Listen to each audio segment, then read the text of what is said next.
This next lesson in the foundation will answer the question, what is mindfulness? It's been a buzzword for the past few years, and you've probably read articles about it or heard people talking about just needing to be more mindful. But if asked what it is, most people would struggle to put it into words. Unfortunately, people are often misinformed or have an incomplete understanding of what mindfulness is. They may even start meditating and quickly stop, not knowing why they're doing it or what to expect. I don't want that to happen to you, and lucky for you, it won't. I've designed this course so that my students can find the gold that is in mindfulness and incorporate it into their lives so that the result is real change. So let's start with a definition. There are many, but the one I like to use is from Jon Kabat-Zinn, who's considered the father of mindfulness in America. He says that mindfulness means being aware of the present moment experience in a particular way, on purpose, and non-judgmentally. In other words, we intentionally direct our awareness to what is happening right now in a way that does not involve making judgments about it. As you can see, the definition involves several components: being aware of the present moment, on purpose, and non-judgmentally. We'll focus on the first two during this lesson. The essence of mindfulness, being aware of the present moment, means noticing what is happening right now. Here we see the water droplet moments before it hits the surface. It is as if we look at life through a different lens than we are used to. We can cultivate this in our lives by deliberately following a chosen object, sensation, or combination of sensations for a period of time. In many ways, mindfulness is about being an observer of moment-to-moment experience. When we observe these moments more clearly, over time, we can see how things are connected. And as we'll see, when we can see how things are connected, we'll understand more about the patterns in our lives. So what exactly do I mean by our experience? By experience, I mean what you take in through your senses. Here we see the sense of touch. Imagine this is you. You're feeling the grass on your hand and then sensation of sunlight on your body. Rarely do we really pay attention to these subtle sensations when they occur. Or imagine this is you, taking in the beauty of the canyon through your sense of sight. Do you just glance at it? Or do you take in the details, shapes, colors, shadows? Here, these hikers are stopping to fully absorb what they've worked so hard to get to. Every day we take for granted the rich visual aspect of the world around us. If you were walking down a sidewalk and came upon these roses, imagine that you take a moment to go toward them. Close your eyes and fully inhale the scent. That would be a moment of mindfulness, bringing you from whatever you were thinking about into the present moment. We can connect with the present moment through sound and by directing our attention to the sounds in the environment. Some are more soothing than others, but all sounds can connect us to the present. Close your eyes and listen to the sound of this stream for a few moments.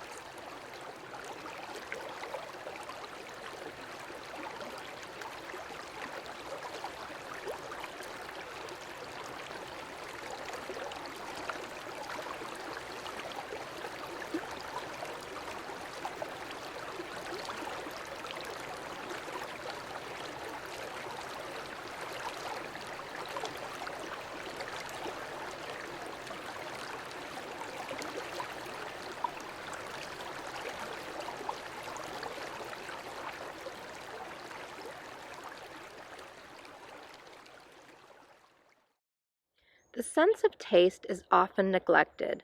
Imagine gobbling up this strawberry when you're in a hurry to finish lunch. Now, contrast that with biting into it and fully taking in every nuance of flavor, not taking another bite until you finish the last one. This transforms our experience of eating.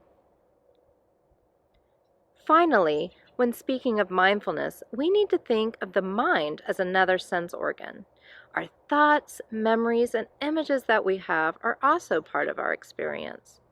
So, in a similar way that we observe things we see with our eyes, we can also observe our thoughts and images in the mind. This will have important implications when we talk about the problems that we get into with our thinking patterns. We can also put all of these together to encompass our total experience in the moment. Going to the beach is a good example of a time when we are fully taking in our senses. What we see, hear, smell, feel, and taste. This typically happens naturally because the sensations are so intense at the beach. We're taken in by it. It consumes us. This is why the beach often feels so calming and restorative. But we don't have to go anywhere special for this to happen. We can direct our attention to it on purpose through the exercises in this course and informally as we go throughout the day. You've seen these "Got Milk" bumper stickers, and they can definitely get annoying. But when a friend drove up in her car at a mindfulness retreat, we were all enamored with her bumper sticker, "Got Mindfulness?" The irony here is that mindfulness is not a thing that you get, but a way of being that you practice. In this culture, which often focuses on getting things that we want and achieving goals, it can be hard to grasp the concept of desiring something that we can't get or have. However, it is in accepting this idea that we're actually learning to be mindful. There's no finish line here. We never really get there, but we continually remind ourselves to access it. If we're working too hard to be mindful or trying to force ourselves to be mindful as quickly as possible, we're missing the point. It's hard for us to put down our natural striving to be good at something, but instead we can cultivate it over time and make it a part of our lives. In this course, when you notice yourself trying hard and getting frustrated, take a moment to remember that this is not about being good at it or not good at it. It can be helpful to view mindfulness as a form of attention training. Here, the camera has placed the attention or focus on the ball, leaving the ground and background blurry. In a similar way, we can pick where we want our focus to be and what we will keep in the background. For example, I could choose to keep the taste of my coffee in focus and my thoughts about what I will do today in the blurry background. As you will learn as the course continues, we have a choice of where to direct our attention and energy. Where we choose to direct attention has a great impact on our well-being, including our interactions with ourselves and with others. But our minds have a natural tendency to follow certain pathways. Many of these pathways are not helpful to us, but this is the way our thoughts naturally flow, like the water flows automatically down the ruts that are there. We direct our attention so that new pathways can form, and mindfulness helps us to do that. Although much of the theory behind it comes from the Buddhist tradition, mindfulness can exist apart from a religious connection. In this course, I'm focusing on mindfulness as it is currently being used in the medical and mental health fields. Jon Kabat-Zinn was instrumental in borrowing these concepts from Buddhism and applying them to treat various physical and psychological conditions. But since mindfulness enhances our ability to be present and still, it can be useful in our spiritual lives. Many religions, including Christianity, have a history of contemplative or meditative practice. To clear up some confusion, it's also useful to know that mindfulness is a concept that encompasses many other things, such as various forms of practice. There are different ways to be mindful, and mindfulness also involves the attitude of acceptance. It's a way of directing attention to now, but also a way of opening up to whatever we're experiencing in the moment. So quite simply, mindfulness involves paying attention to now.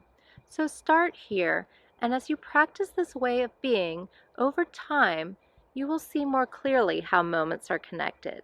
You'll also see more clearly the patterns of your own thoughts, feelings, and behavior. This first practice will involve taking time as you go throughout the day to direct your attention to what you can take in through your senses. We can intentionally direct our attention to what we are doing and to our surroundings. The good news is that you don't need to set aside large blocks of time, and you don't need any special equipment. You can take as much time as you want and do this at any time throughout the day. There are many great ideas for this practice, but here are just a few that I would recommend. For instance, when you take a shower, take time to actually be in the shower. So often we take our showers going through the motion of cleaning our bodies while we think of plans and potential problems that lie ahead in our day. But if only for a few minutes, practice listening to the water, feeling its warmth on your body, and smelling the scents of the shampoo. And when you get that morning coffee or tea, spend a few minutes deeply inhaling the aromas and slowly savoring the flavor. See how fully you can attend to the activity. Go for a walk outside. Listen to the sounds of your feet on the ground, to the birds, the leaves, and the wind. Pay attention to the feel of the air on your skin. If you can't fit a walk into your schedule, you can do this as you walk to your car or walk to the office. It only takes a few moments to bring your focus to the activity of walking. And during your meals, take some time to eat slowly, perhaps taking in the aroma of the food and chewing until the bite is completely done before taking the next. Again, really bringing awareness to the flavor of the food. That's it for this lesson. So take some time to practice these exercises. And this next lesson, I'll talk about what mindfulness isn't.